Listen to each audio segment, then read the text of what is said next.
The morning started like any other Tuesday on Earth. People went to work, children went to school, and nobody looked up at the sky expecting their world to change forever. But at exactly 9:47 a.m. Greenwich Mean Time, every television, radio, and internet connection on the planet went dead for 30 seconds. When the signals came back, there was only one message playing everywhere. People of Earth. The voice was cold and mechanical, speaking perfect English. We are the Galactic Dominion. Your planet has been selected for integration into our empire. Dr. James Wells was in his lab at the Deep Space Research Center when the broadcast began. He dropped his coffee mug, watching brown liquid spread across years of research notes. On the screen above his desk, a creature that looked like a tall, thin human with gray skin and glowing red eyes stared directly at him. I am Ambassador Krill, the alien continued. I speak for the High Council of the Dominion. We have watched your species for 67 of your years. We have studied your wars, your technology, your weaknesses. President Hayes was in the Oval Office when his chief of staff burst through the door. Sir, you need to see this right now. The president looked at the screen and felt his blood turn cold. Your planet will provide tribute to the Dominion, Ambassador Krill announced. 50% of all natural resources, 30% of your population for labor assignments, complete surrender of all military weapons and vessels. You have 7 standard days to comply. General Brooks was at the Pentagon surrounded by his staff officers. They all stared at the screen in stunned silence. The general's mind was already racing through Earth's defenses. Nuclear missiles, fighter jets, tanks, aircraft carriers, everything suddenly seemed like toys compared to what they were facing. Failure to comply will result in planetary sterilization, the ambassador said with no emotion in his voice. To demonstrate our commitment to this outcome, observe the fate of 3 worlds that chose resistance. The screen changed. It showed a blue-green planet covered with oceans and continents. Cities sparkled with lights across the night side. Then massive ships appeared in orbit. Dark triangular vessels the size of small moons. Beams of pure energy lanced down from the ships. Where they touched, the planet's surface turned to glass. The oceans boiled away. The atmosphere burned. In less than 10 minutes, a living world became a dead rock. This was Velos Prime, Ambassador Krill's voice explained. Population, 4 billion. They refused tribute. The second planet was smaller, covered in red deserts and silver cities. The same ships appeared. The same energy beams fell. The same destruction followed. Keth Minor. Population, 800 million. They also refused. The third world was beautiful with purple seas and golden continents. Its fate was identical to the others. New Taria. Population, 12 billion. Their resistance lasted 6 hours. The screen returned to Ambassador Krill's face. Your species has shown promise in warfare and technology. This is why you are offered the choice of tribute rather than immediate destruction, but make no mistake, the choice is tribute or death. There are no other options. Dr. Wells grabbed his phone and called his assistant. Get me Director Cole at Earth Defense Command. Now. Around the world, leaders were making similar calls. Emergency sessions were being organized. Military commanders were checking their weapons. Scientists were running calculations that all came to the same terrible conclusion. The Dominion fleet will arrive in 7 days, Ambassador Krill continued. Prepare your tribute. We will take what we require and leave your world functional. Resist and we will take everything, leaving nothing but ash and memory. The broadcast ended. Normal television programming resumed. But nothing would ever be normal again. Within an hour, every world leader was on a secure video call. President Hayes looked at the faces of presidents, prime ministers, and kings. They all wore the same expression. Fear mixed with desperate hope that someone somewhere had an answer. What do we know about their technology? Asked Prime Minister Chen of the European Federation. General Brooks pulled up a holographic display. Based on the broadcast, their ships are massive. The energy weapons they used on those planets are beyond anything we've ever seen. Our best nuclear weapons would be like firecrackers against them. What about our space defenses? Asked President Reeves of the African Union. We have 3 combat-ready space stations and maybe 50 armed satellites, General Brooks replied. Against what we just saw, they might as well be paper airplanes. The room fell silent. Everyone was thinking the same thing. Earth was defenseless. But Dr. Wells was thinking about something else. He was thinking about Project Prometheus, hidden deep beneath the mountains of Colorado. He was thinking about the quantum experiments that had been running for 15 years. He was thinking about discoveries that were so classified, even most world leaders didn't know they existed. There might be another option, Dr. Wells said quietly. Every face on the screen turned to him. President Hayes leaned forward. What kind of option, Doctor? I need to speak with Director Cole first. There are some capabilities that most people don't know about. What are you talking about? General Brooks demanded. I oversee all military research. What capabilities? Dr. Wells looked directly at the camera. The kind that might make the Dominion regret coming to Earth. 3 hours later, in a bunker 600 feet beneath the Pentagon, a small group of people gathered around a table. President Hayes was there, along with General Brooks and the heads of the CIA, NSA, and NASA. Dr. Wells sat at the head of the table next to a woman in a black military uniform with no name tag or rank insignia. This is Director Cole, Dr. Wells said. She runs the programs that officially don't exist. Director Cole activated a holographic projector. The room filled with images of strange devices, experimental spacecraft, and weapons that seemed to bend light around them. For the past 15 years, she began, we've been preparing for this day.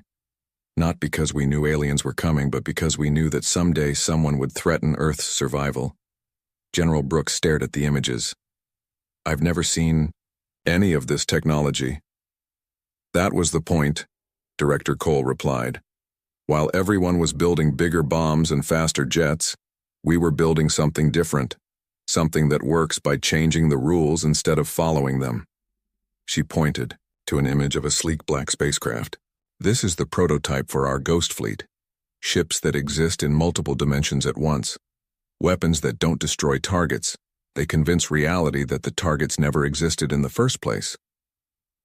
President Hayes felt a spark of hope for the first time since the broadcast. Are you saying we can fight them? Director Cole smiled, and it was not a pleasant smile. Sir, I'm saying we can do something much better than fight them. We can show them what happens when you threaten humanity. Outside, people were panicking. The stock markets had crashed.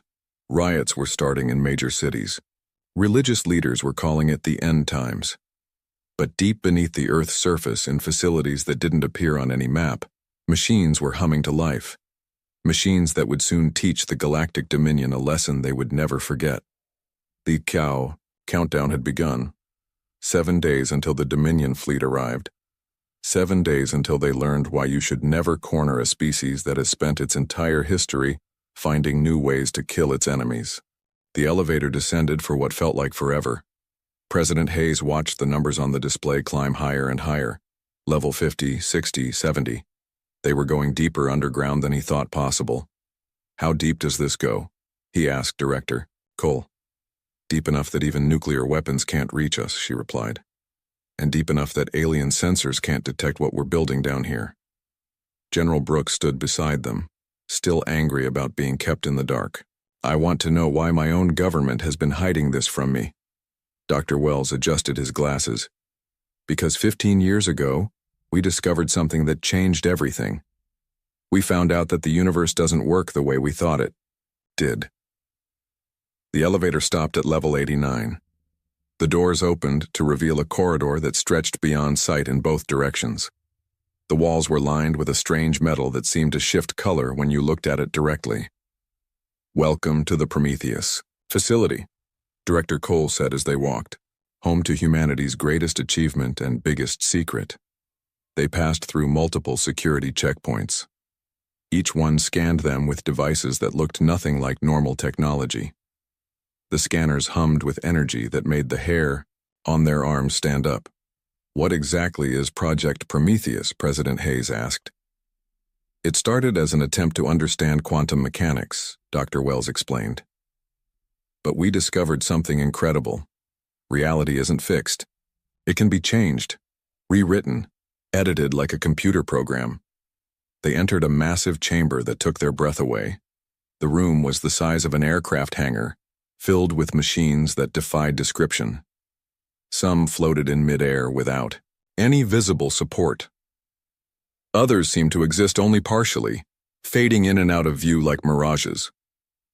Dr. Martinez approached them from across the room. She was a small woman with tired eyes, but her smile was bright with excitement. "Mr. President, you need to see what we've accomplished." She led them to a platform overlooking the facility's main workspace. Below, technicians in special suits worked on devices that hurt to look at directly. The machines bent light around them, creating rainbow patterns in the air. 16 years ago, we intercepted a radio signal from deep space, Dr. Martinez began. It wasn't alien communication. It was something much more interesting. It was raw data about how reality itself is constructed. General Brooks frowned. "I don't understand. What do you mean how reality is constructed?" "Think of reality like a computer program," Dr. Wells said simply. "Everything you see, everything you touch, it's all just information. And if you know the right codes, you can edit that information." Dr. Martinez activated a holographic display. It showed a small metal cube sitting on a table. "Watch this," she said, typing commands into a console. The cube began to change. First it became a sphere, then a pyramid, then something that had too many sides to count. Finally, it simply wasn't there anymore. "Where did it go?" President Hayes asked. "Nowhere," Dr. Martinez replied. "We convinced reality that it never existed in the first place. It's not destroyed or hidden. It literally never was." General Brooks stared at the empty table. "That's impossible. So is faster than light travel, but the aliens do it," Director Cole said. "The difference is, they're still following the old rules. We learned to make new ones." They moved deeper into the facility. Captain Torres met them at the next section, standing beside something that looked like a spacecraft but wrong somehow. It was there and not there at the same time, existing in a state that made their eyes water. "This is the ghost ship prototype," Captain Torres explained. "It exists in 17 different dimensions simultaneously. When it moves, it doesn't travel through space. It chooses which version of space it wants to exist in." "How fast can it go?" General Brooks asked. "Speed isn't the right question," Torres replied. "It doesn't move fast. It just decides to be somewhere else, and then it is." President Hayes felt his worldview cracking. "How long have you been building these things?" 12 years for the ships," Director Cole answered. "But the weapons have been in development for longer." She led them to another chamber. This one was filled with devices that looked deceptively simple, small metal boxes with glowing panels, but the air around them shimmered with barely contained energy. Commander Nash stepped forward to greet them. He was a young man with the confident bearing of someone who had seen impossible things and learned to accept them. "These are quantum disruptors," he explained, gesturing to the devices. "They don't shoot bullets or energy beams. They rewrite the fundamental laws of physics in a small area around the target." "What does that do?" President Hayes asked. "Imagine if gravity suddenly worked backwards for your enemy's ship," Nash said. "Or if the strong nuclear force just stopped working in their hull. Their atoms would literally fall apart." Dr. Wells pulled up another display, but the real breakthrough came 5 years ago. We learned to weaponize time itself. The display showed a strange device that seemed to exist in fast forward and slow motion at the same time. Around it, the air moved in impossible patterns. "We call it a temporal anchor," Dr. Wells explained. "It can age a target by thousands of years in seconds, or reverse its timeline until it becomes raw materials." General Brooks finally found his voice. "Why wasn't I told about any of this?" "Because we needed the aliens to underestimate us," Director Cole said simply. "Every intelligence agency in the galaxy has been watching Earth for decades. They've seen our nuclear weapons, our jets, our satellites. They think they know what we're capable of. But they don't know about this," President Hayes said, understanding dawning in his eyes. Exactly. They've studied human warfare for 67 years, just like their ambassador said. But they've only seen the warfare we wanted them to see. Admiral Kane joined them, appearing seemingly from nowhere. He was an older man with silver hair and eyes that had seen too much. The Sol Defense Grid has been operational for 3 years, he reported. 237 quantum weapons platforms, disguised as communication satellites, each one capable of rewriting local physics in a sphere 10,000 kilometers across. And the fleet? Director Cole asked. 47 ghost ships ready for deployment, each one crewed by volunteers who understand they'll be fighting in 17 dimensions at once. President Hayes looked around at the impossible technology surrounding him. Can we actually win against the Dominion? Director Cole's smile was cold and sharp. Sir, we're not going to win against them. We're going to do something much worse. What's worse than losing? General Brooks asked. Making them wish they'd never heard of Earth, Admiral Kane replied. Making them understand that humans don't just fight wars. We reinvent what war means. Dr. Martinez activated one final display. It showed a map of the solar system, dotted with thousands of energy signatures that had been invisible to alien sensors. They think they're coming to collect tribute from a primitive species, she said. Instead, they're walking into a trap that violates every law of physics they understand. The countdown is at 6 days, Commander Nash reported. All systems are green. Quantum anchors are charged. The Ghost Fleet is ready for deployment. President Hayes took a deep breath. For the first time since the alien broadcast, he felt something other than fear. He felt anticipation. What's our first move when they arrive? He asked. Director Cole looked at the displays showing humanity's secret weapons, technology that could rewrite reality itself, ships that existed in multiple dimensions, and weapons that turned the laws of physics into suggestions. We give them exactly what they asked for, she said quietly. We give them tribute, just not the kind they're expecting. Above them, on the surface world, people were still panicking. Governments were debating surrender. The media was calling it humanity's darkest hour. But deep beneath the earth, in chambers that shouldn't exist, filled with technology that couldn't work, humanity's greatest minds were preparing to teach the galaxy a lesson it would never forget. Shocked, aliens thought they knew what humans were capable of. They were about to learn they were wrong. 7 days had passed since the ultimatum. Around the world, people held their breath and watched the skies. News channels showed empty streets in major cities. Some people had fled to underground shelters. Others gathered in churches, temples, and mosques to pray. Many simply sat at home with their families waiting. But in the hidden chambers beneath the earth, humanity's defenders were ready. Captain Reed stood on the bridge of the Defiance, humanity's flagship that existed in 17 dimensions at once. Through the impossible viewscreen, he could see normal space, hyperspace, and 14 other realities layered on top of each other. His crew moved with practiced efficiency, their special suits allowing them to interact with controls that existed in multiple dimensions. Sir, alien ships are entering the outer solar system, reported Lieutenant Fox from her station. Her console showed energy readings that would have been meaningless to any human from a week ago. Admiral Kane's voice came through the quantum communicator from Earth Defense Command. All stations, this is Control. Operation Prometheus is now active, remember. We give them one chance to leave. After that, we show them what humans really are. Fleet Commander Vex stood in the command center of his massive dreadnought, the Eternal Dominion. The ship was 5 kilometers long and carried enough firepower to turn continents into ash. Behind him, 300 more warships of the Dominion, fleet spread across space like a dark cloud. Communications officer, send the final demand, Vex ordered. His voice carried the authority of someone who had conquered 47 worlds. The message broadcast to Earth was simple. Your time is finished. Prepare for collection of tribute. Any resistance will result in immediate planetary cleansing.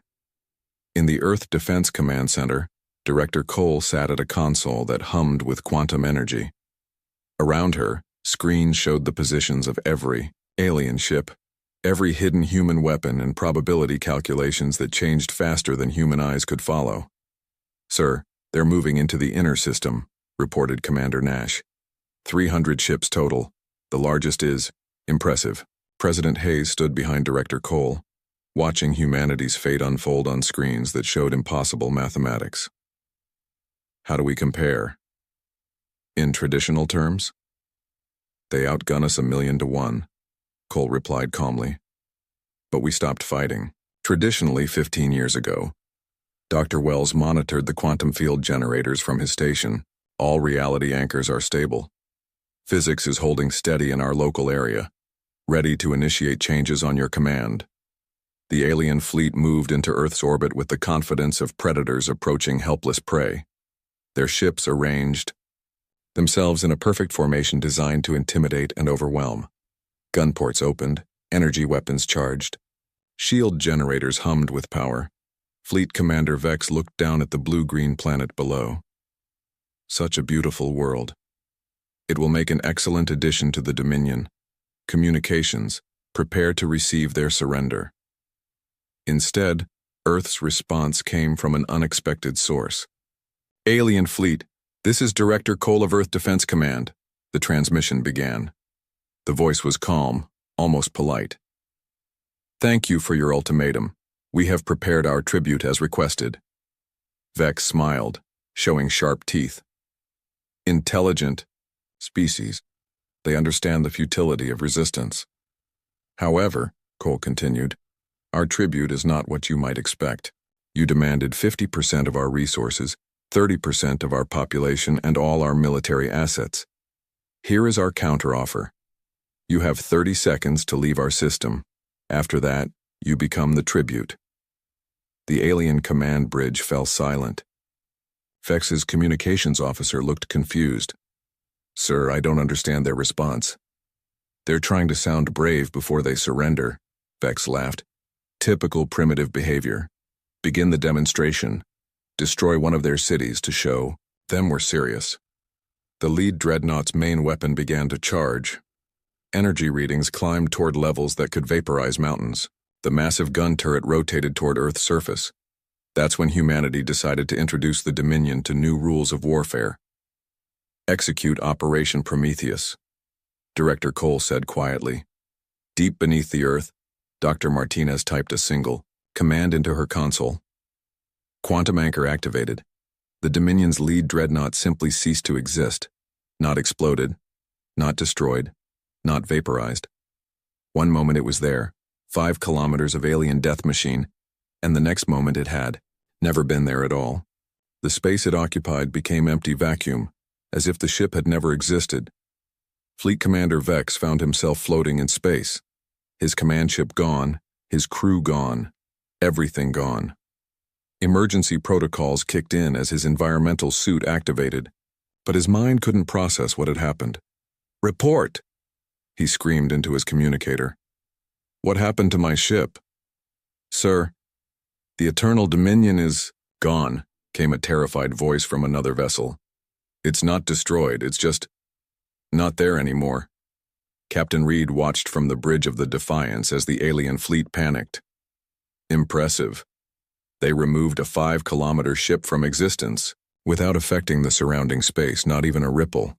"Sir, alien fleet is attempting to retreat," Lieutenant Fox reported. "Too late for that," Reed replied. "All ships, execute Phase 2. The Ghost Fleet shimmered into visibility around the alien formation. 47 human ships appeared simultaneously in 17 different dimensions, surrounding the Dominion vessels in a cage of impossible geometry. Commander Nash activated the Sol defense grid. 200 hidden satellites revealed themselves, their quantum weapons charging with energy that made space itself bend and twist. "Alien Fleet, this is Captain Reed of the Earth Defense Force," he broadcast. "You wanted tribute. Allow us to demonstrate what humanity considers a fair exchange." The nearest Dominion cruiser tried to fire its weapons. The energy beams emerged. From the gun ports traveled 3 meters, then aged 10,000 years in an instant, becoming nothing but scattered particles. "Temporal anchor engaged," Dr. Wells reported from Earth. Their weapons are aging to dust before they can reach us. Another alien ship attempted to jump to hyperspace.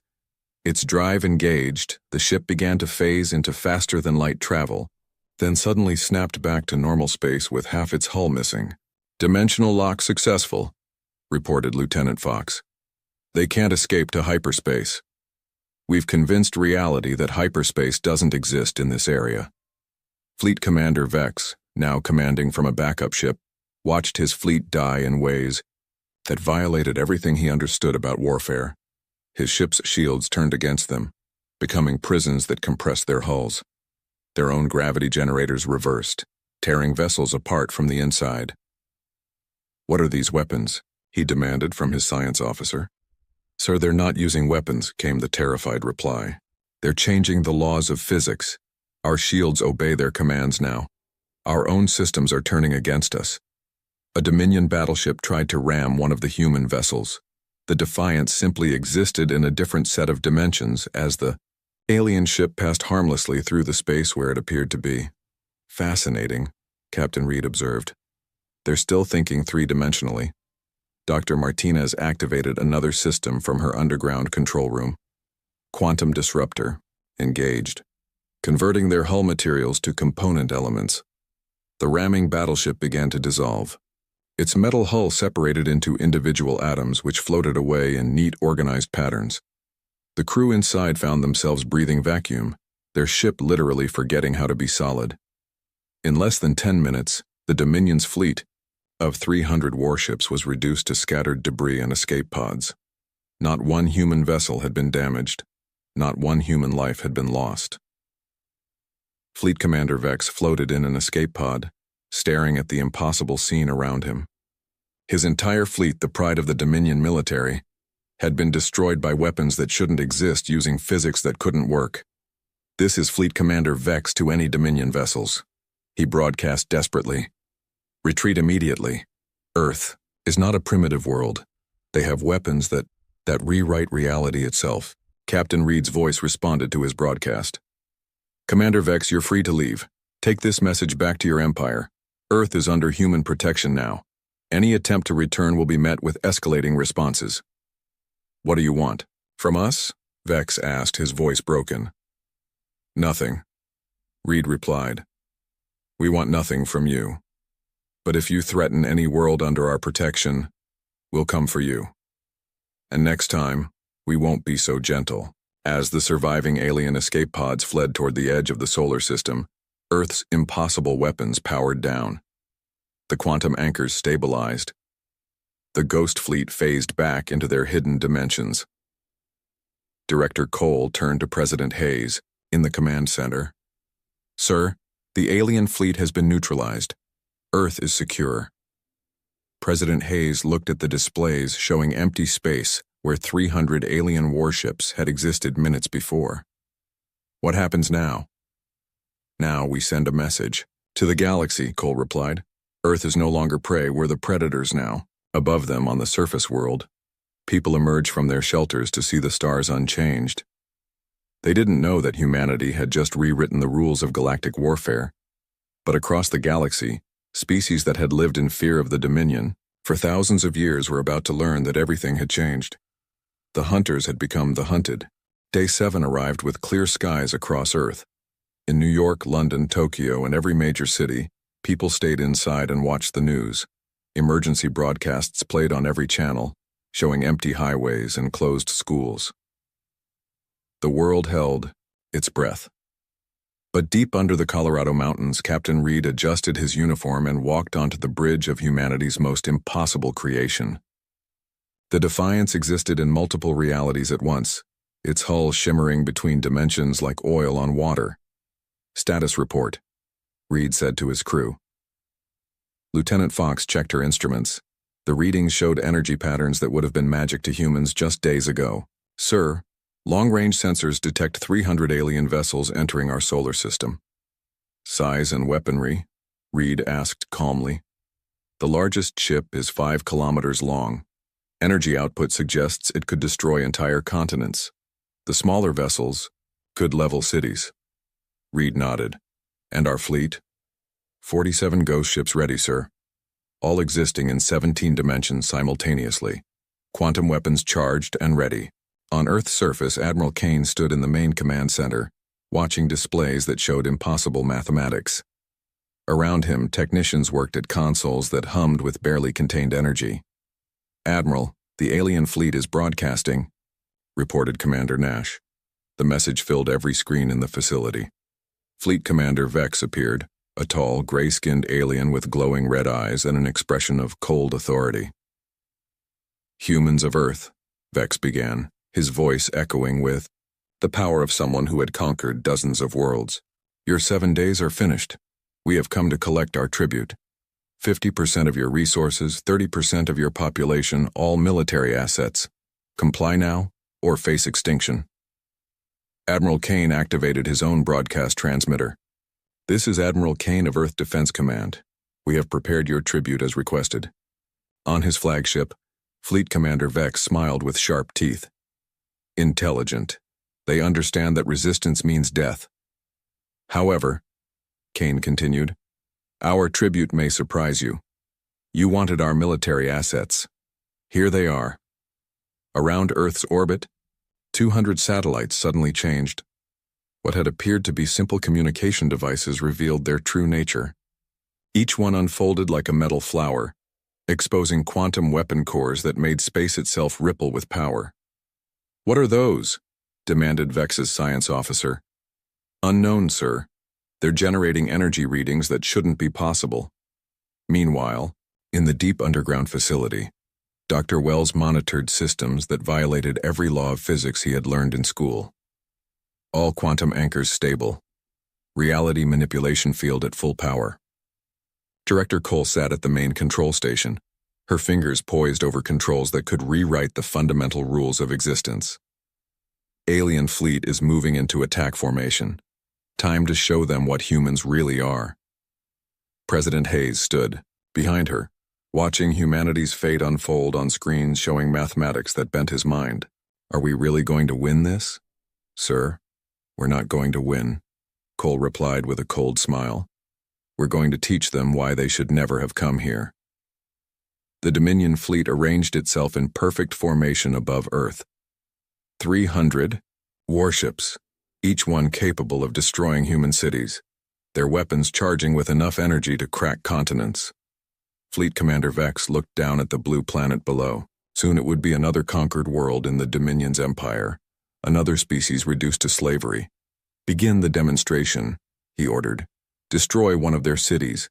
Show them the price of defiance." The main gun of his flagship began to charge. Energy readings climbed toward levels that could vaporize mountains. The massive weapon rotated toward Earth's surface, targeting a cluster of lights that marked a human city. That's when humanity decided to introduce the galaxy to new rules of warfare. "Execute Prometheus Protocol," Director Cole said quietly into her communicator. In her underground laboratory, Dr. Martinez typed a single command: "Quantum anchor engaging. Target locked." Fleet Commander Vex watched his main display as the weapon reached full charge. "Fire," he commanded. The weapon fired. Energy blazed toward Earth's surface. Then the energy beam simply stopped existing, not blocked, not deflected. The beam fired, traveled 3 meters from the gun, then aged 10,000 years in an instant, and crumbled to dust. "What happened?" Vex demanded. "Why didn't our weapon reach the target?" His science officer stared at impossible readings. "Sir, the energy beam. It got old. Somehow it aged and died before it could travel."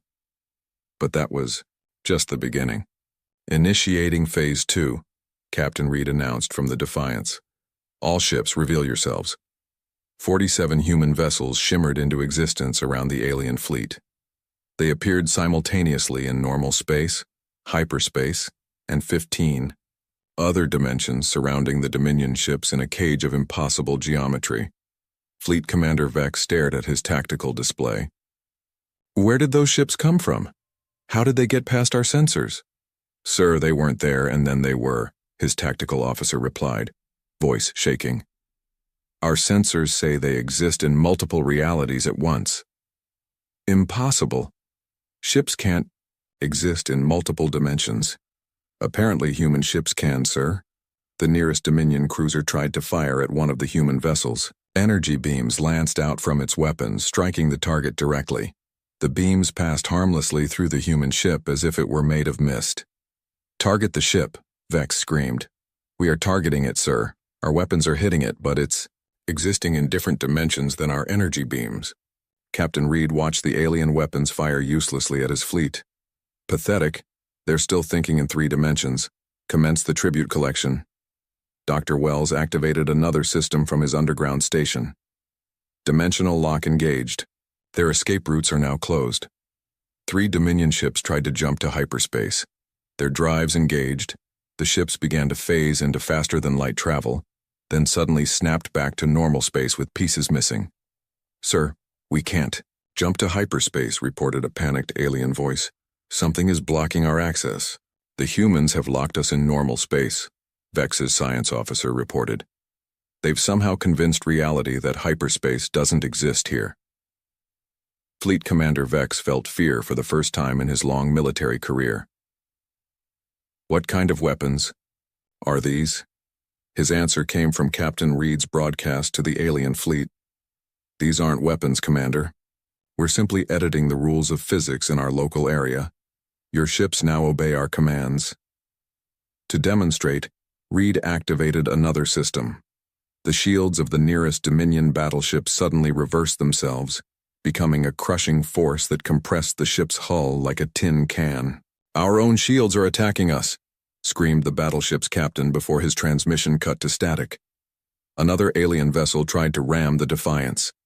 The human ship simply chose to exist in a different set of dimensions as the alien vessel, passed harmlessly through empty space. "Impossible," whispered Vex. "Ships can't choose where to exist." "Human ships can," Reed replied, somehow hearing his comment. "We've taught our vessels to exist wherever they want to be." Dr. Martinez activated her final system. Quantum disruptor online, converting enemy hulls to component atoms. The ramming ship began to dissolve, its metal hull separating into individual atoms that floated away in perfect geometric patterns. The crew found themselves breathing vacuum as their ship forgot how to be solid. In less than 15 minutes, 300 Dominion warships became floating debris. Not one human vessel had been scratched. Not one human life had been lost. Fleet Commander Vex floated in an escape pod, staring at the impossible destruction around him. His entire fleet, representing the best of Dominion military might, had been destroyed by weapons that rewrote reality itself. "This is Vex to any Dominion vessels," he broadcast desperately. "Retreat immediately. Earth has weapons that change the laws of physics. We cannot fight them." Captain Reed's voice responded calmly. "Commander Vex, you're free to leave. Take this message to your empire. Earth is under human protection. Any further threats will receive escalating responses." "What do you want from the Dominion?" Vex asked, his voice broken. "Nothing," Reed replied. "We want nothing from your empire. But if you threaten Earth again, we'll visit your worlds. And we won't be as gentle next time." As the few surviving escape pods fled toward deep space, Earth's weapons powered down. The quantum anchors stabilized. The Ghost Fleet faded back into their hidden dimensions. In the command center, President Hayes stared at displays showing empty space where hundreds of alien ships had existed minutes before. "What happens now?" he asked Director Cole. "Now the galaxy learns that humans don't just fight wars," she replied. "We reinvent what warfare means." Above them, people emerged from shelters to see unchanged stars, not knowing that humanity had just become the most dangerous species in the galaxy. The tribute had been paid, but not by Earth. 2 weeks after the battle at Earth, the Dominion's High Council gathered in their capital city on the world of Nexus Prime.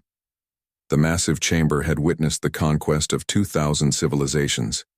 Today, it hosted an emergency session that would determine the Empire's survival. Archon Vel, supreme ruler of the Dominion, sat on his throne of black metal and stared at the surviving officers from the Earth expedition. His red eyes burned with fury and something else, fear. "Explain to me." Vel said slowly. How 300 of our finest warships were destroyed by a primitive world that barely has space travel. Fleet Commander Vex stood before the council, his uniform torn and his confidence shattered. Archon, they have weapons that change reality itself. Our ships didn't just explode. They stopped existing. Their vessels exist in multiple dimensions at once. Impossible, declared General Kane, the Dominion's chief military strategist. No species has ever developed such technology. Tell that to my dead crews, Vex replied bitterly. I watched a 5-kilometer dreadnought simply vanish. Not destroyed. It never was. Their weapons age our energy beams to dust. Their ships phase through our attacks like we're shooting at ghosts. Archon Vel leaned forward. You're telling me that humans can rewrite the laws of physics? Yes, Archon, and they're not done with us. Before Vel could respond, his communications officer burst into the chamber. Archon, we're receiving reports from the outer colonies. Human ships have been sighted in 7 systems. What? Vel stood from his throne. Show me. The chamber filled with holographic displays showing star maps. Red dots marked Dominion worlds under attack. But the attack patterns made no sense. The humans weren't conquering. They were hunting. On the world of Keth Prime, Commander Park stood in the ruins of what had been the Dominion's largest military base. Around him, his soldiers searched through empty bunkers and vacant barracks. Status report, Park said into his communicator. Lieutenant Mills checked her scanner. Sir, the base is completely empty. No bodies, no debris, no signs of battle. It's like the entire military installation just wasn't here anymore. Park nodded. This was the 7th Dominion base they had found in the same condition. Any civilians harmed? None, sir. The nearby city is untouched. The humans left the population completely alone. That was the pattern everywhere. Human forces would arrive. At a Dominion world, remove every military installation from existence, then broadcast a simple message to the civilian population. You are free. The Dominion no longer controls this world. Evacuate military personnel immediately. On the bridge of the Defiance, Captain Reed monitored the hunt's progress. His ship phased between dimensions as it traveled from system to system, impossible distances covered in moments. Sir, we've cleared 12 systems, reported Lieutenant Fox. All Dominion military assets removed. Civilian populations are intact and have been warned. Excellent. What's our next target? The fortress world of Sec Major. Intelligence suggests it's a major training facility for Dominion officers. Reed smiled grimly. Time to give them a lesson they'll never forget. Back on Nexus Prime, panic spread through the Dominion command structure. Reports flooded in from across the Empire. Military bases simply vanishing.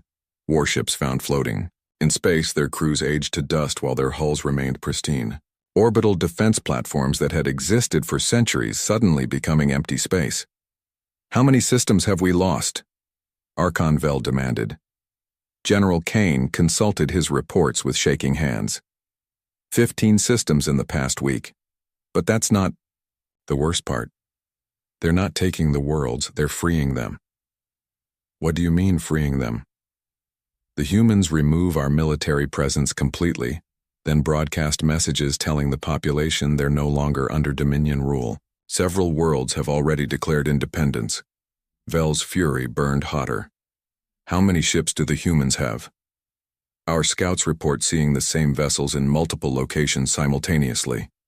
Either they have thousands of ships, or their vessels can exist in many places at once. The truth was simpler and more terrifying. Humanity had 47 ghost ships, but each one existed in 17 dimensions. From the aliens' perspective, it looked like an endless fleet appearing everywhere at once. On the mining world of Breck 7, Sergeant Miles stood watching Dominion soldiers load onto transport ships. The aliens moved quickly, their faces filled with terror. None of them wanted to be present when the humans decided to make the military base disappear. Sir, the last transport is leaving, reported Corporal Davis. The mining colony is now free of Dominion military presence. Miles activated his communicator. Control, this is Bravo Team. Breck 7 is clear. The miners have been informed they're no longer slaves. Director Cole's voice came back from Earth. Acknowledged, Bravo team. Proceed to your next target. Miles looked up at the stars, knowing that somewhere among them, the Dominion Empire was crumbling. Not through conquest or invasion, but through precision strikes that removed their ability to control others. The pattern was always the same. Human ships would appear without warning. Dominion military forces would try to fight back. Their weapons would age to dust. Their ships would dissolve into atoms, or they would simply stop existing. Then the humans would broadcast their message and move on. Within a month, the Dominion had lost control of 50 star systems, not through territorial conquest, but through the systematic removal of their military power. On Nexus Prime, Archon, Fel called another emergency council session. The chamber was half empty. Many council members had fled to distant worlds, hoping to escape the human hunt. Status report, Vel demanded from the remaining generals. We've lost 60% of our outer territories, reported Admiral Chen, the only high-ranking officer brave enough to deliver the news. The humans aren't interested in ruling the worlds they free. They just remove our ability to control them and leave. What about our core worlds? Still secure, but for how long? These humans can appear anywhere, anytime. Our defenses are useless against weapons that rewrite reality. Vel slammed his fist on the throne. There must be something we can do. We are the Dominion. We have ruled the galaxy for 3,000 years. Archon, Admiral Chen said quietly. Perhaps we should consider negotiation. Negotiation? Vel's voice rose to a roar. With primitive humans? They're not primitive anymore. They're the most advanced military force in the galaxy. And they're systematically dismantling our empire. Before Vel could respond, alarms began blaring throughout the capital city. Emergency broadcasts filled every screen. Human vessels detected in the Nexus. System. All military personnel report to emergency stations immediately. Captain Reed materialized on the bridge of the Defiance in orbit above Nexus Prime. Through the view screen, he could see the Dominion capital, a massive city of spires and towers that housed the government of a galactic empire. Sir, the planet has substantial military defenses, reported Lieutenant Fox. Orbital platforms, surface-to-space cannons, fighter squadrons. Are there civilian populations mixed with the military installations? Reed asked. Yes, sir. The capital city has both government buildings and residential areas. Reed considered this. Humanity's new doctrine was precise. Remove military threats while protecting civilians. But this would require delicate work. Activate the precision. Quantum disruptors, he ordered. We're going to perform surgery on their capital.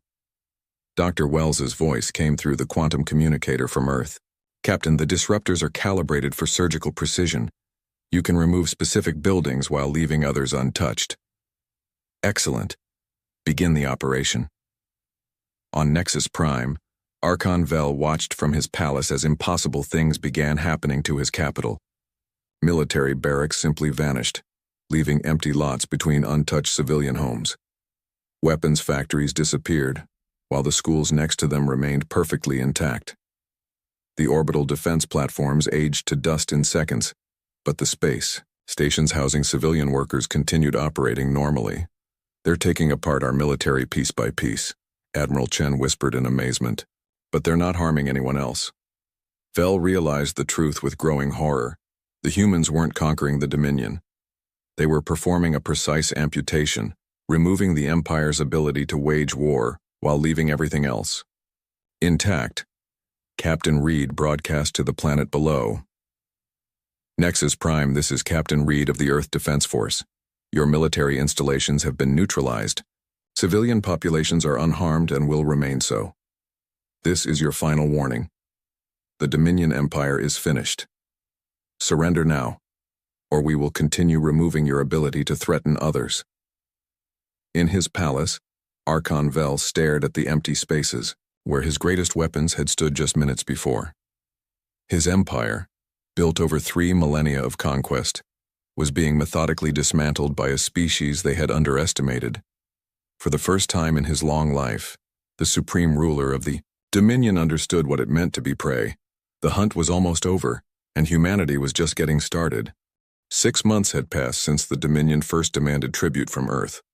Now, Archon Vel stood alone in his throne room, staring out at a capital city that had become a shadow of its former power. Half the military installations were gone, erased from existence by human weapons. The other half stood empty, their personnel fled to distant worlds. "Archon," came a voice from behind him. Admiral Chen entered the chamber, her uniform wrinkled and her eyes tired.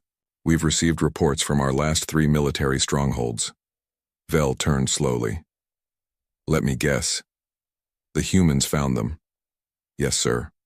Fortress Omega, the Keth defense grid, and our training academy on Vel Prime. All military assets removed. All personnel given 24 hours to evacuate." Vel laughed bitterly. 24 hours, how generous of them. It had become the human pattern. Arrive without warning, remove every weapon and military installation from existence, then broadcast the same message. Military forces have 24 hours to evacuate. Civilian populations are safe and free.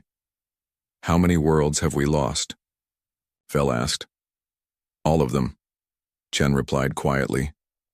"Every world in the Empire has declared independence. We control nothing beyond this palace." On Earth, President Hayes stood in the same command center where humanity's fate had been decided 6 months earlier. But now the displays showed a very different galaxy, one where the Dominion Empire existed only as a memory.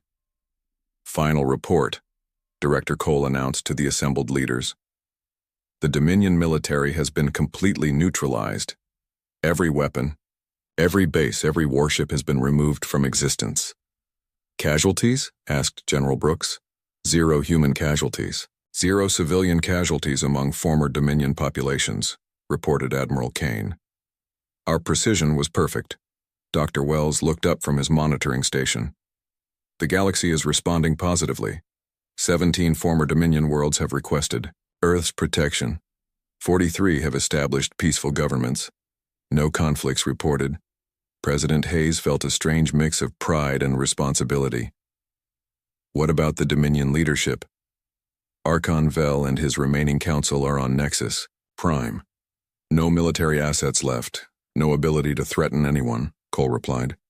"They're effectively powerless." Meanwhile, Captain Reed stood on the bridge of the Defiance, watching the final act unfold. His ship hung in orbit above Nexus Prime, along with the entire human fleet. 47 ghost ships existing in 17 dimensions, surrounding the Dominion capital in a display of power that was both magnificent and terrifying. "Sir, we're receiving a transmission from the planet," reported Lieutenant Fox. "Put it through." The view screen showed Archon Vel, looking older and more tired than when this all began. The supreme ruler of a dead empire spoke with a voice that carried no authority. "Captain Reed," Vel began, "I request permission to speak with your leaders." "You're speaking to them now," Reed replied. "I have full authority to negotiate on behalf of Earth. Then I formally surrender the Dominion Empire to human authority." Reed was quiet for a moment. "We don't want your empire, Archon. We never did." "Then what do you want?" "Nothing from you. But we want something for the galaxy. Peace. No more conquered worlds. No more enslaved populations. No more tribute demanded from the defenseless." Vel's shoulders sagged. "The Dominion is finished. Our military is gone. Our weapons are destroyed. We have no power left." "Good," Reed said simply. That was the point. On Nexus Prime, in the abandoned halls of the Dominion High Council, the remaining government officials gathered for their final meeting. The chamber that had once echoed with plans for conquest now held only a handful of broken leaders. "What happens to us now?" asked General Kane, the last remaining military officer. Vel looked around the empty chamber. "The humans have made their position clear. We're free to live on any world we choose, as long as we never again attempt to build a military force." "They're not going to execute us?" asked another council member. "Apparently not. They seem more interested in preventing future wars than punishing past ones." Admiral Chen accessed her personal communicator. "Sir, I'm receiving reports from across the former empire. The humans are establishing something they call the Galactic Protection Agreement. What does that mean? Any world can request human protection from invasion or conquest. In return, they promise to settle disputes peacefully and never to attack other worlds. Vel understood. The humans weren't building an empire. They were building something far more dangerous to would-be conquerors. They were building peace.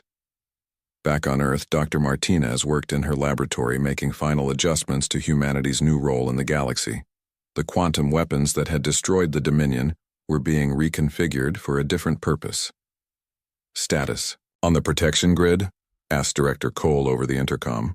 Almost complete, Martinez replied. We're establishing quantum monitoring stations in key systems.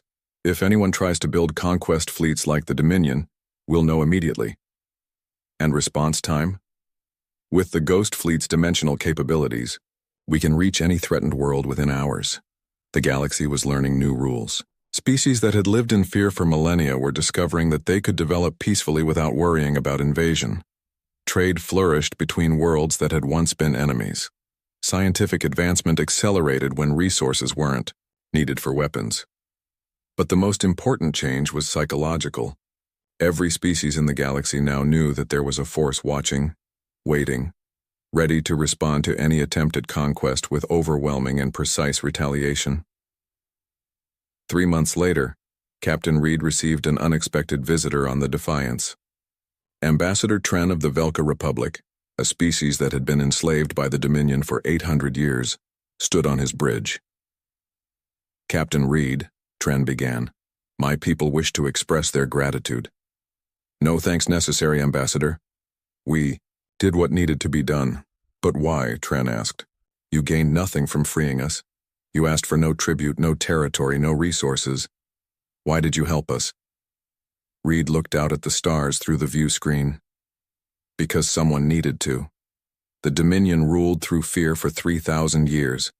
They convinced the galaxy that conquest was natural, that the strong should prey on the weak. And you proved them wrong. We proved that there's another way. The strong can protect the weak instead of exploiting them. Back on Nexus Prime, Vel spent his days in a small apartment, no longer a ruler but simply an old man reflecting on his choices.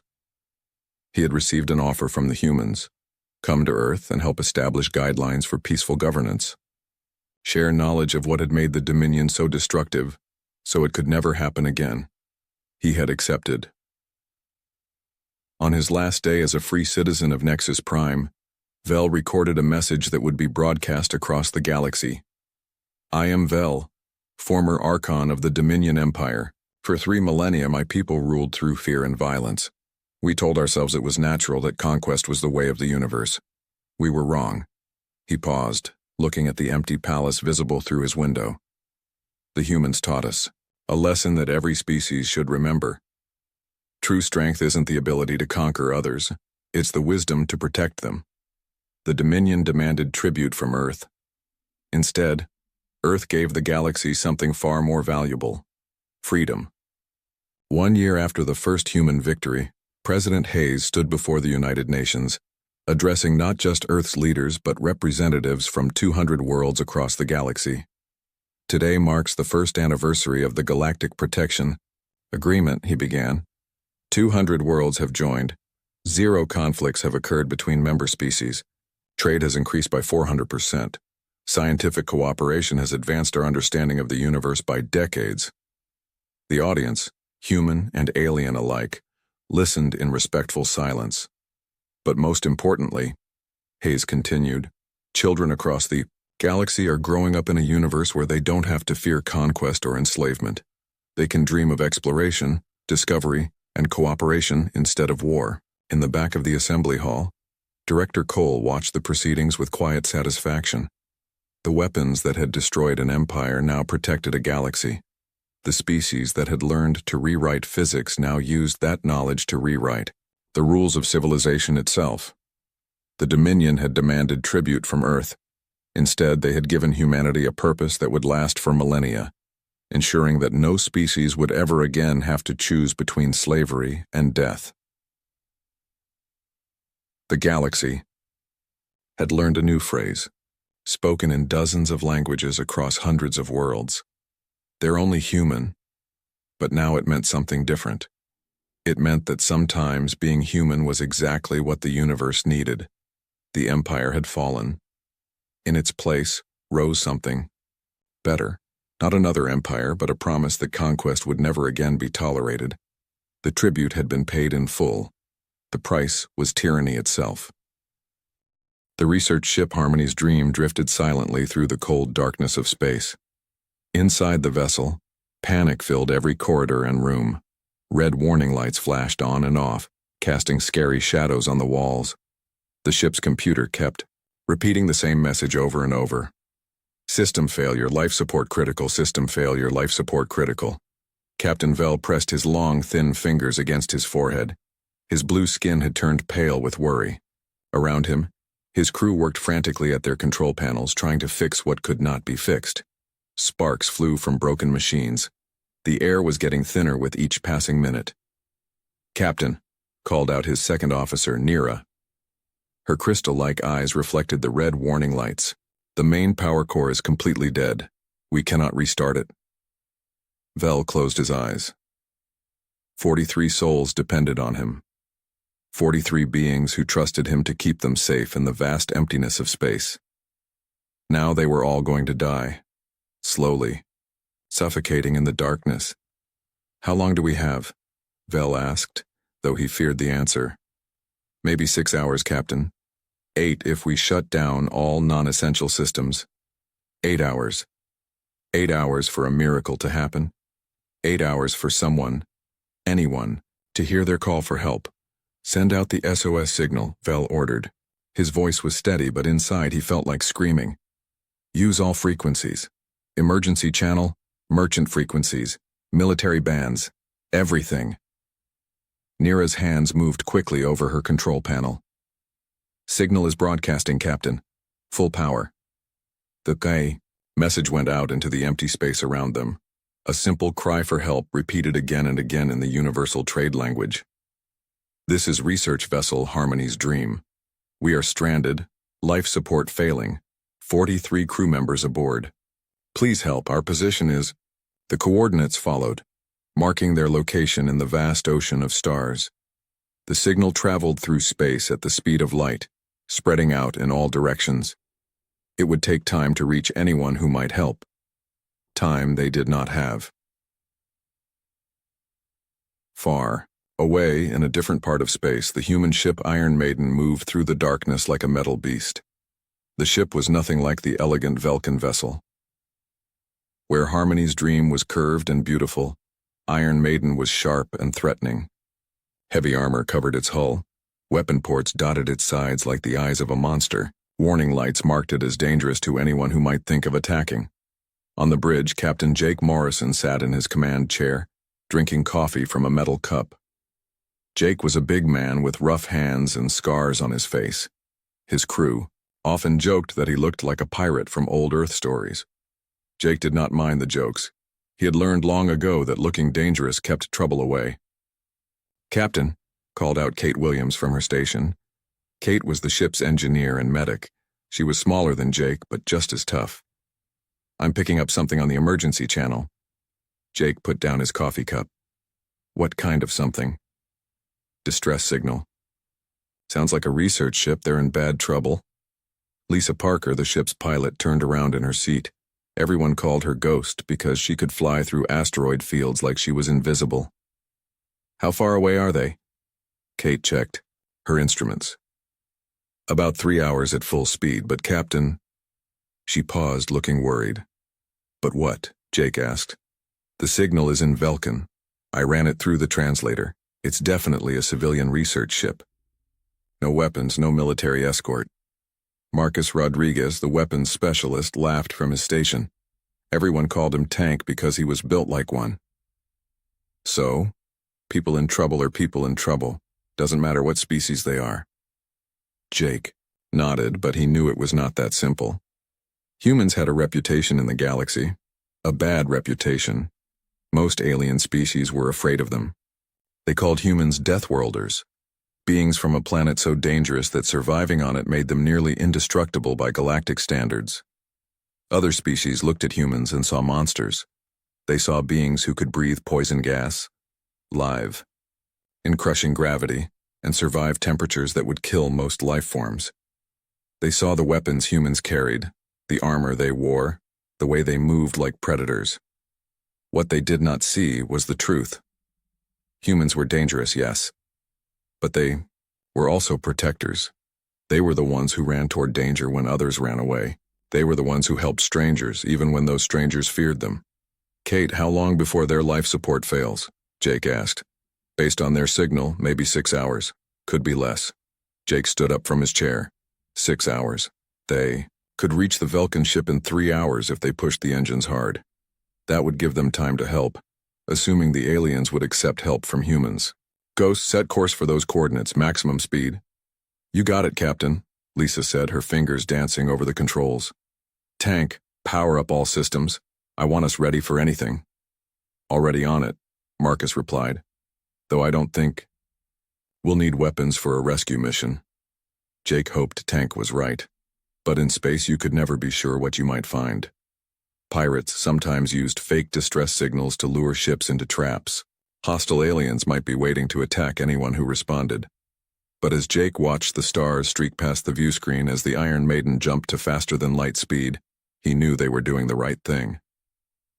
It did not matter that the key beings in trouble probably feared humans. It did not matter that helping them might cause problems later. Someone was in danger. Someone needed help. That was enough. "ETA 3 hours, Captain," Ghost reported. "Good.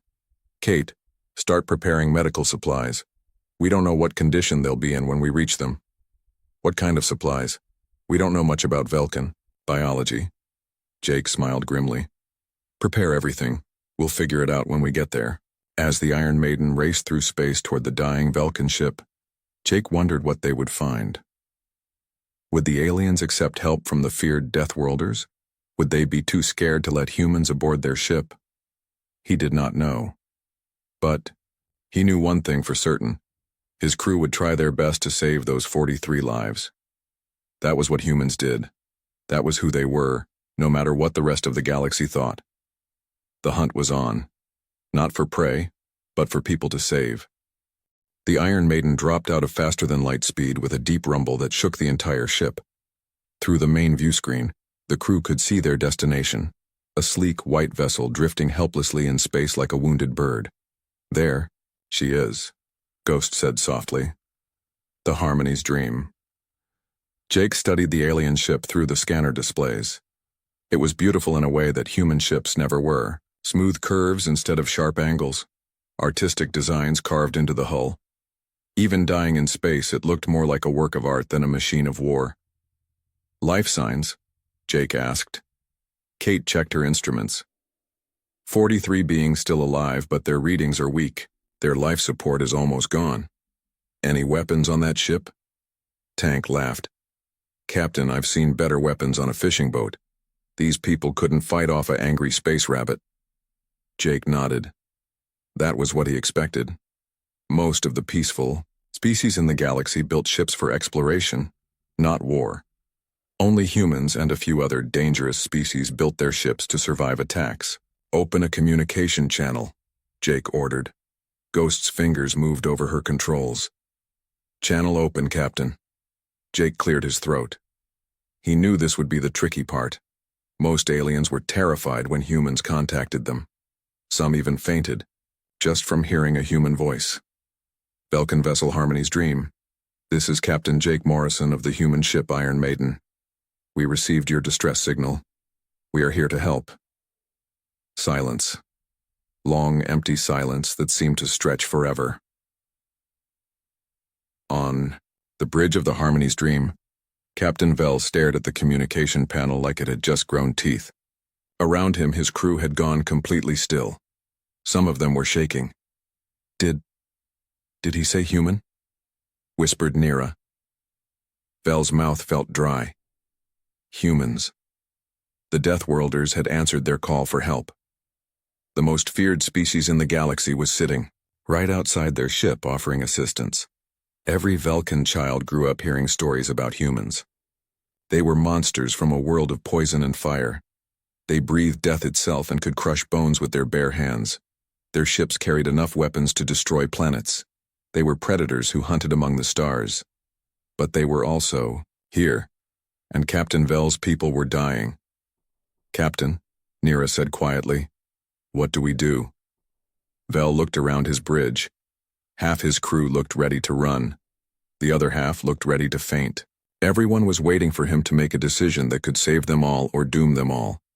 He thought about the stories, but he also thought about the human's voice.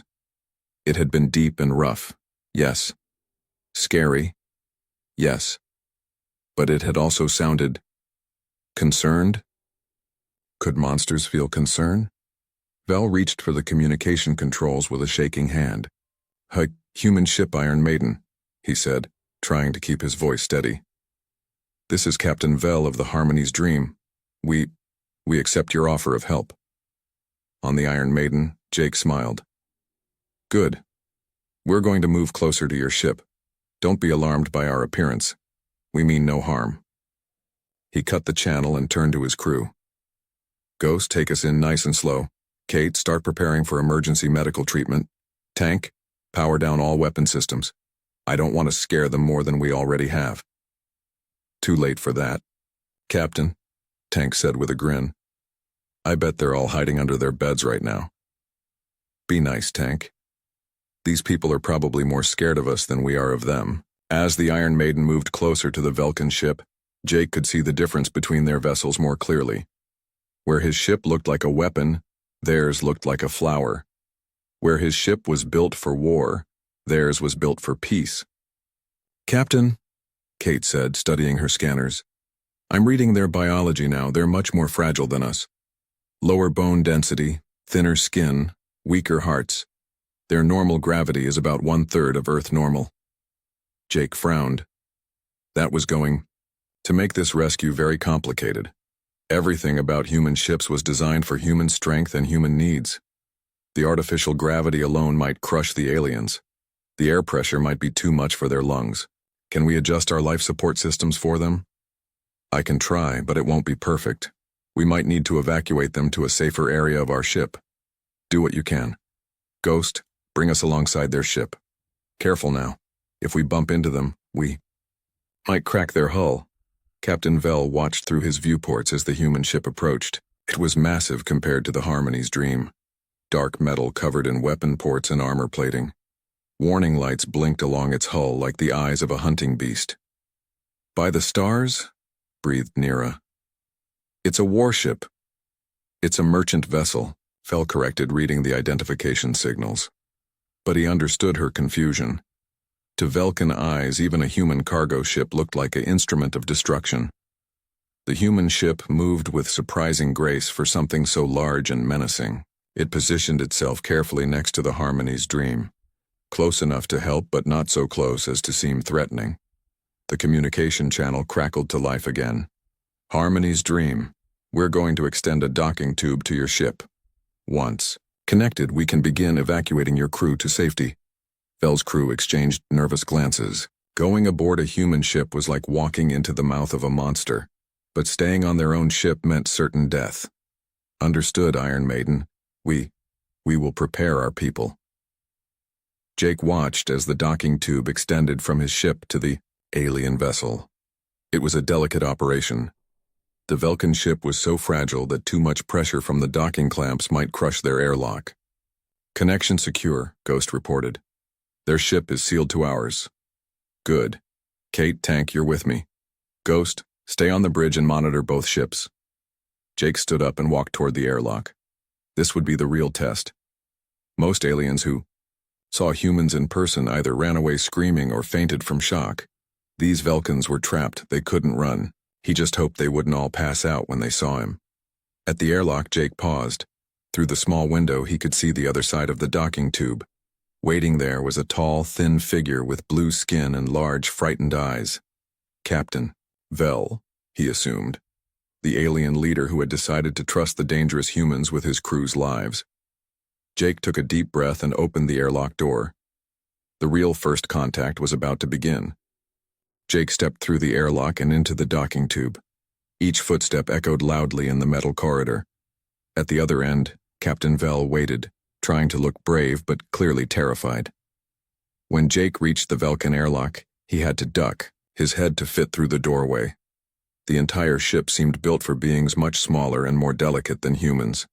He moved slowly, carefully, like a giant trying not to break tiny glass sculptures. "Captain Vell," Jake said, keeping his voice as soft as possible.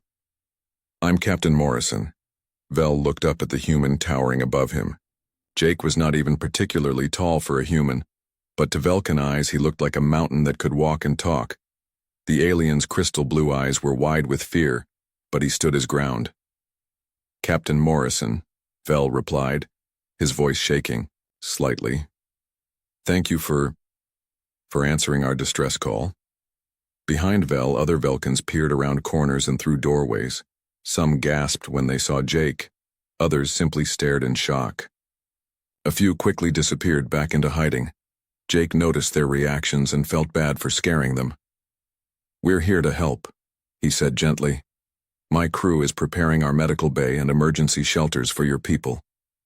"Our ship," Vell began, "cannot be repaired in time," Jake finished honestly. "I'm sorry, we'll have to evacuate everyone to the Iron Maiden." The idea of 43 Velkins boarding a human warship clearly terrified Captain Vell, but death terrified him more. "What do we need to do?" Vell asked. Kate and Tank joined Jake in the Velkin ship, carrying emergency medical supplies and portable life support units. The moment they entered, 3 Velkins fainted at the sight of Tank. He was built like his nickname suggested, wide, solid, and covered in scars from his military days. "Maybe I should wait outside," Tank whispered to Jake. "No, we need all hands for this evacuation."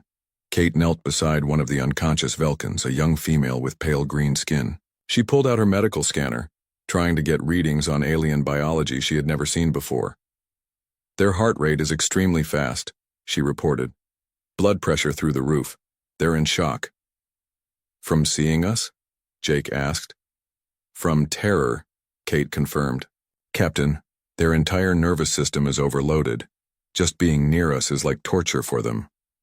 Jake felt a stab of guilt. They were trying to save these people, but their very presence was causing harm. It was like being a fire trying to rescue ice. Any contact caused damage. "Can you help them?" Kate nodded, pulling out a small device. "I can give them something to calm their nerves, but we need to move fast. Their life support is failing rapidly." She administered the medicine to the unconscious Velkins. Within moments, their breathing became more regular, though they remained unconscious. "We need to carry them," Jake decided. "Tank, you take the heavy equipment. Kate, help me with the injured." Tank picked up a massive life support unit that would have required 3 Velkins to move. He carried it like it was a small bag. The watching aliens stared in amazement and fear at this display of casual strength. The evacuation began slowly. Jake picked up the first unconscious Velkin as gently as he could, but even his careful touch felt crushing to the delicate alien. Captain Vell watched nervously as the human giant carried his crew member toward the docking tube. "Please be careful," Vell pleaded. "Our bones are not as strong as yours."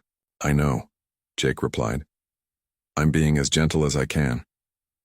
But what felt gentle to a human was still overwhelming to a Velkin. Jake's normal walking pace shook the fragile being in his arms.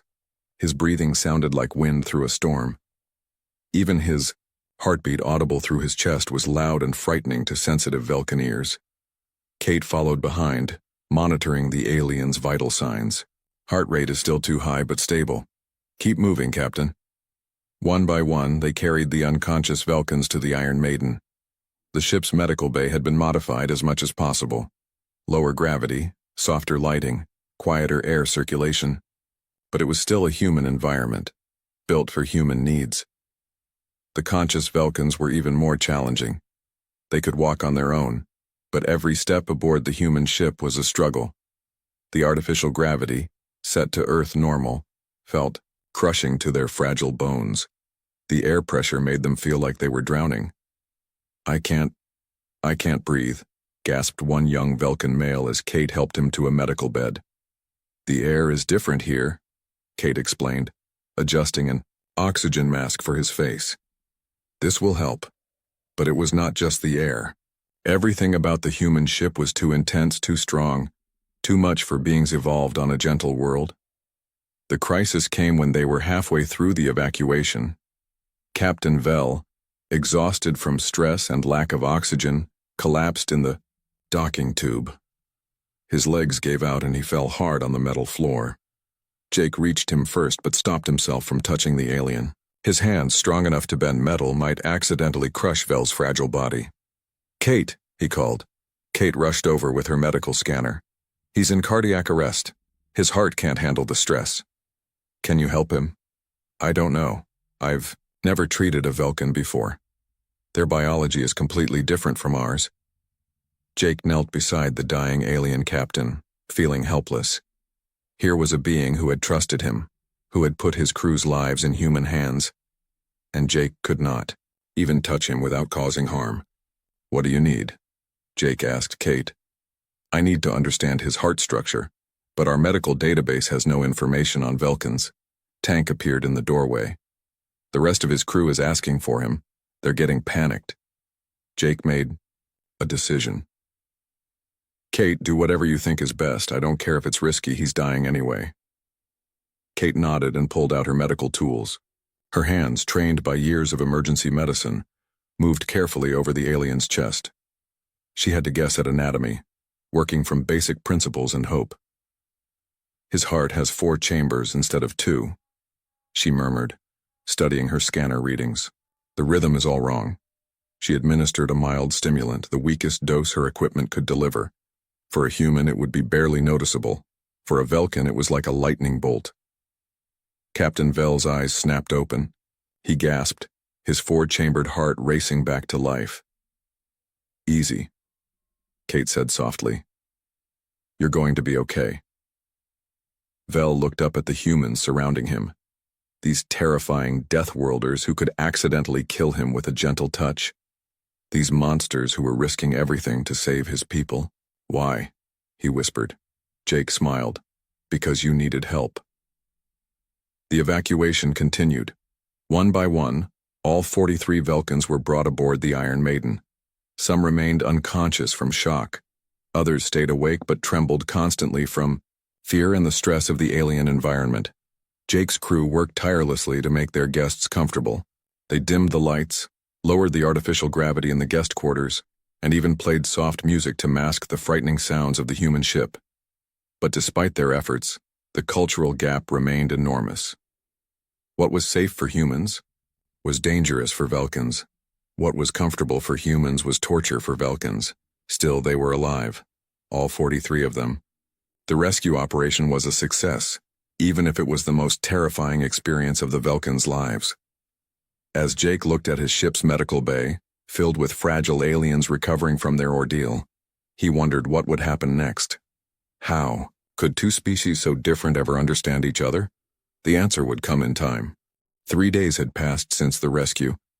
The Iron Maiden was now traveling toward the nearest space station, carrying 43 frightened Velkin passengers. The human crew had done everything they could to make their guests comfortable, but living on a human ship was like being trapped inside a weapon. Captain Vel sat in the modified guest quarters, watching his people through the reinforced viewing window. Most of them huddled together in small groups, whispering fearfully about their situation. Some refused to eat the human food, even though it had been tested safe for Velkin biology. Others jumped at every sound the ship made. A soft knock came at his door. Vel's heart raced. Even the gentlest human knock sounded like thunder to Velkin ears. "Come in," he called weakly.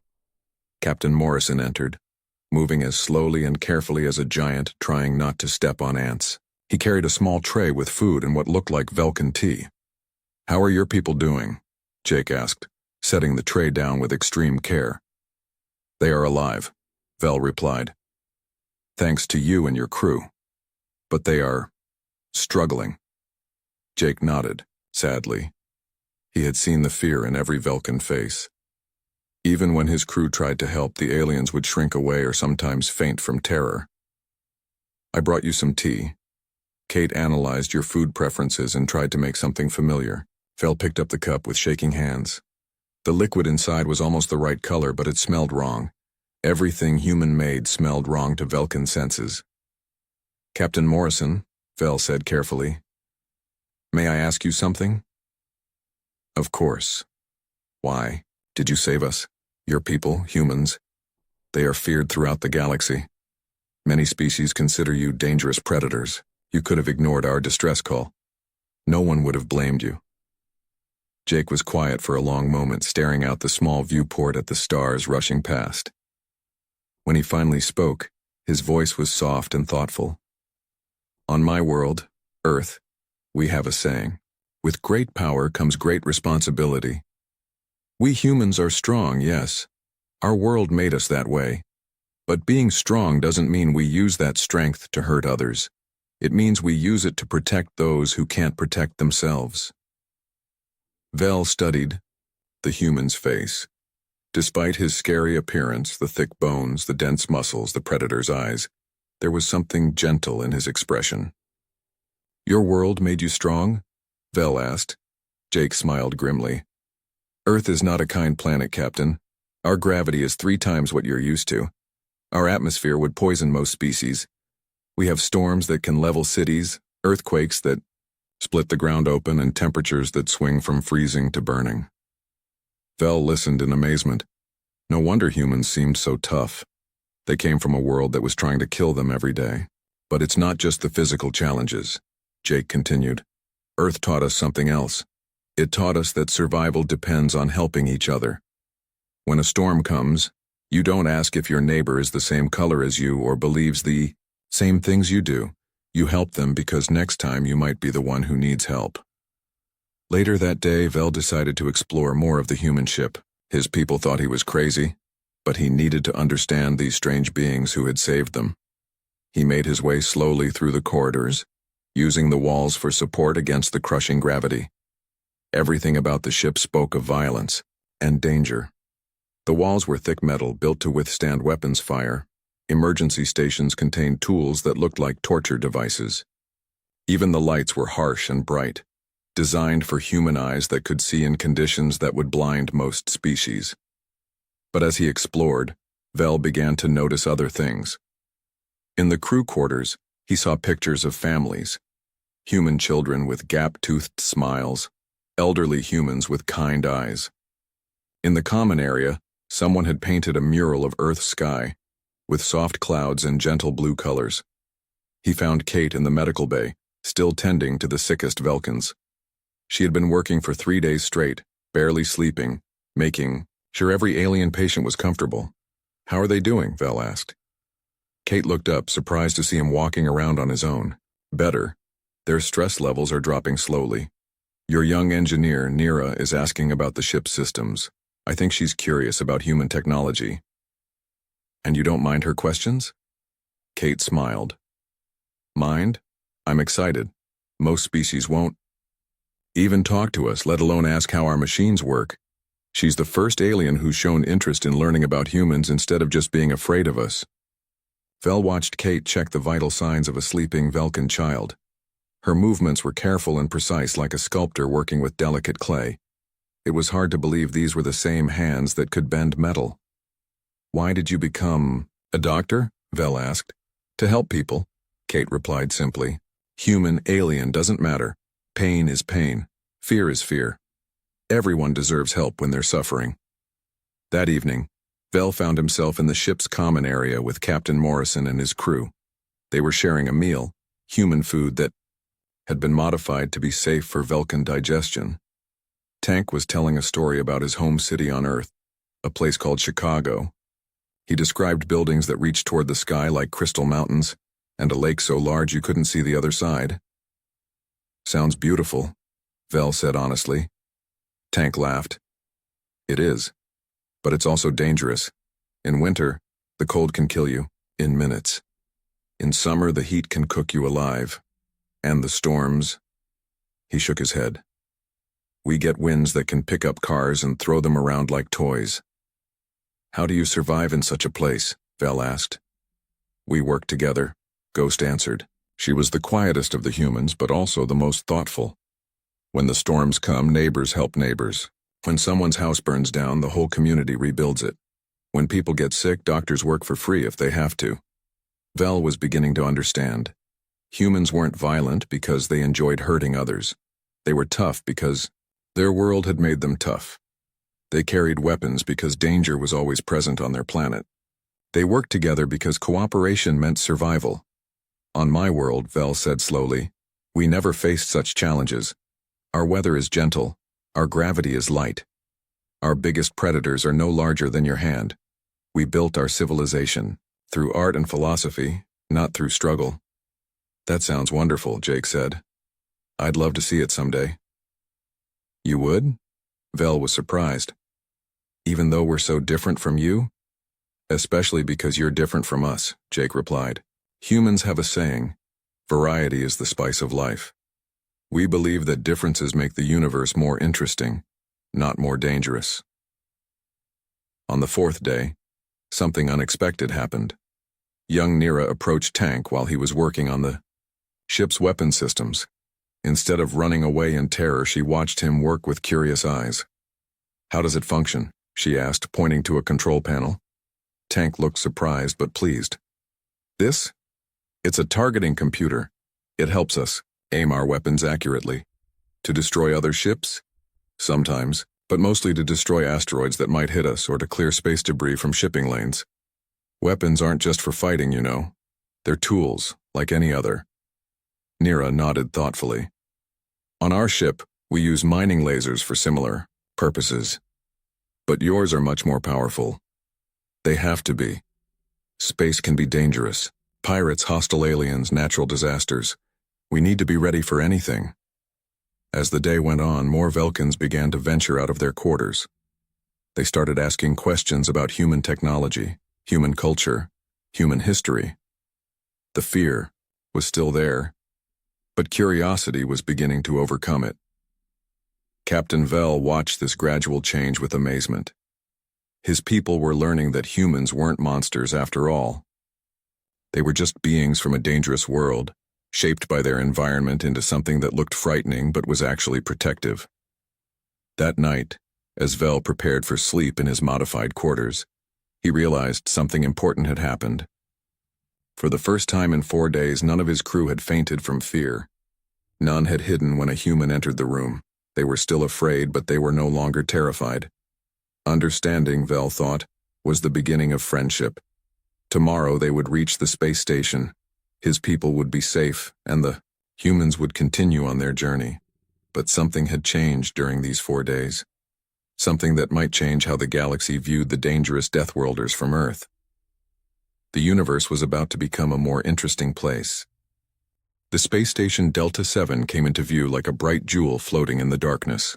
It was enormous, a trading hub where dozens of species came to buy, sell, and exchange news from across the galaxy. Ships of every shape and size docked at its many ports, creating a colorful display against the black of space.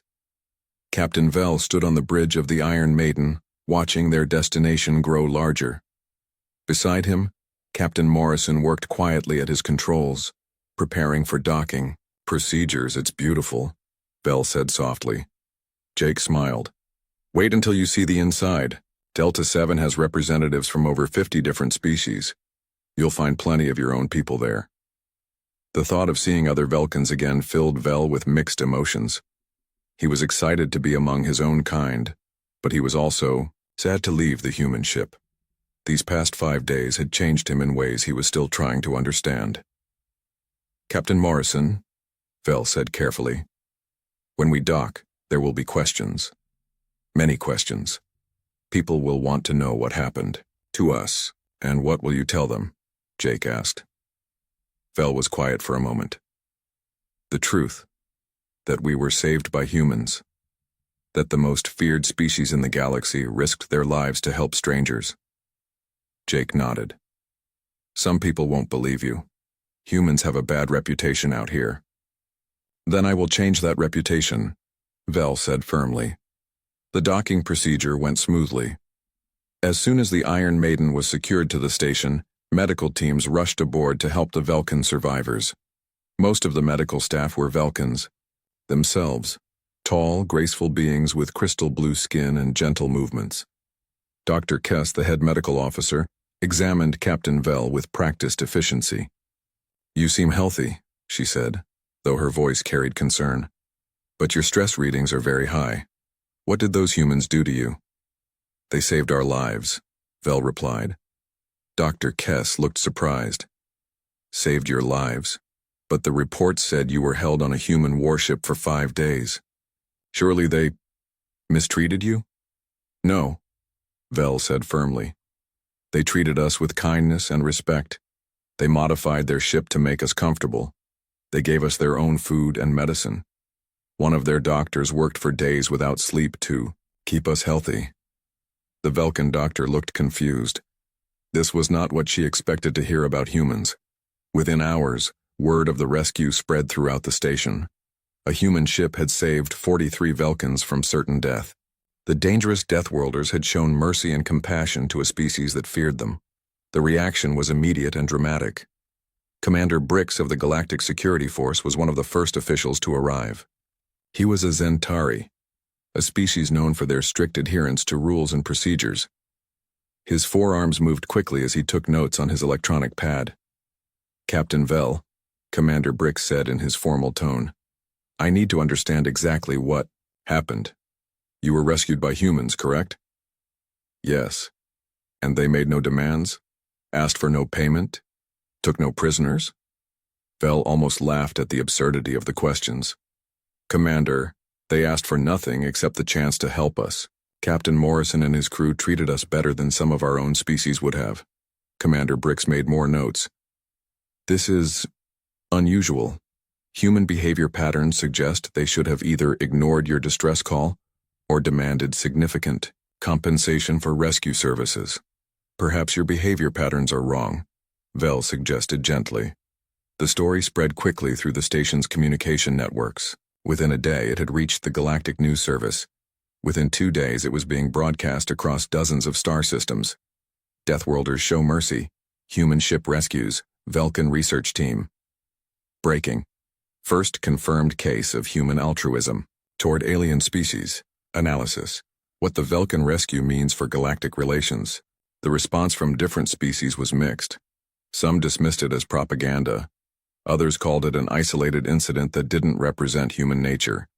But many began to ask questions they had never asked before. If humans were truly monsters, why had they risked their lives to save strangers?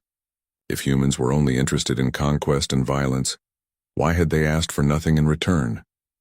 If humans were as dangerous as everyone believed, why were all 43 Velkins alive and unharmed? Captain Morrison found himself at the center of a media storm. Reporters from a dozen different species wanted to interview him. Most had never spoken to a human before, and their fear was obvious. A Flarian journalist, her tentacles quivering with nervousness, asked the question that was on everyone's mind. "Captain Morrison, why did your species help the Velkins? What did you hope to gain?" Jake thought for a moment before answering. "We helped them because they needed help. That's what civilized beings do. They help each other. As for what we hope to gain," he paused, "maybe we hope to gain something we've never had before. Respect, understanding, the chance to be judged by our actions instead of our appearance." Another reporter, this one a Thulan with bright purple scales, pressed further. "But humans are known to be aggressive and violent. How do we know this isn't some kind of trick?" "Because," Jake said patiently, 43 beings are alive today who would have died if we hadn't acted. If that's a trick, it's a very expensive one that benefits only our supposed victims." The most important interview came 3 days later. Captain Vel had requested to speak to the Galactic Council through a live broadcast that would reach every civilized world in the galaxy. Standing before the cameras, Vel looked small and fragile compared to the human captain beside him. But his voice was strong and clear as he began to speak. "People of the galaxy," he said, "I am Captain Vel of the research vessel Harmony's Dream. 5 days ago, my ship suffered catastrophic failure in deep space. We sent out a distress call, hoping someone would hear our plea for help. He paused, looking directly into the camera. The first ship to answer our call was the human vessel Iron Maiden. When Captain Morrison and his crew found us, we were dying. Our life support was failing. We had maybe 2 hours left to live. Vel's voice grew stronger. I will not lie to you. We were terrified. Every story we had heard about humans told us they were monsters. Deathworlders who cared nothing for other species. We expected them to ignore us, or worse. Another pause. The galaxy was listening. Instead, they risked their lives to save ours. They modified their ship to accommodate our biology. They gave us their food, their medicine, their protection. They asked for nothing in return except the chance to help. Vel turned to look at Jake, who stood quietly beside him. I have learned something these past few days.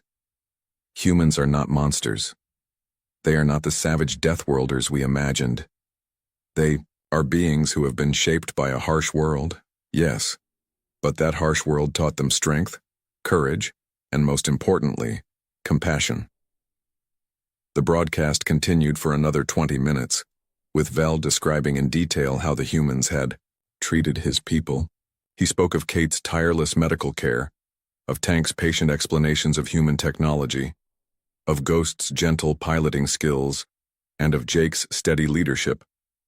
When the broadcast ended, the galaxy was silent for a moment. Then the responses began flooding in. The first ship to respond was the Centauri trade vessel Bright Hope. Their captain, a veteran trader named Voss, sent a message directly to the Iron Maiden. Captain Morrison, this is Captain Voss of the Centauri Republic. I have a cargo hold full of medical supplies bound for the Outer Rim colonies. I could use an escort through pirate territory. Would you be interested in the job? Jake stared at the message in amazement. It was the first time any alien species had voluntarily requested human protection. Ghost, he called out. Send a reply. Tell Captain Voss we'd be honored to escort his ship. More messages followed. A Valdorian passenger liner requested human security personnel. A Tholian mining operation offered to hire human engineers. A Rigelian exploration team asked if humans would be interested in joint missions to dangerous star systems.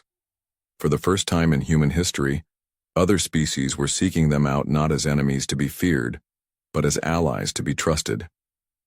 As the Iron Maiden prepared to leave Delta 7, Captain Vel came aboard one last time to say goodbye. He found Jake on the bridge reviewing their new contracts.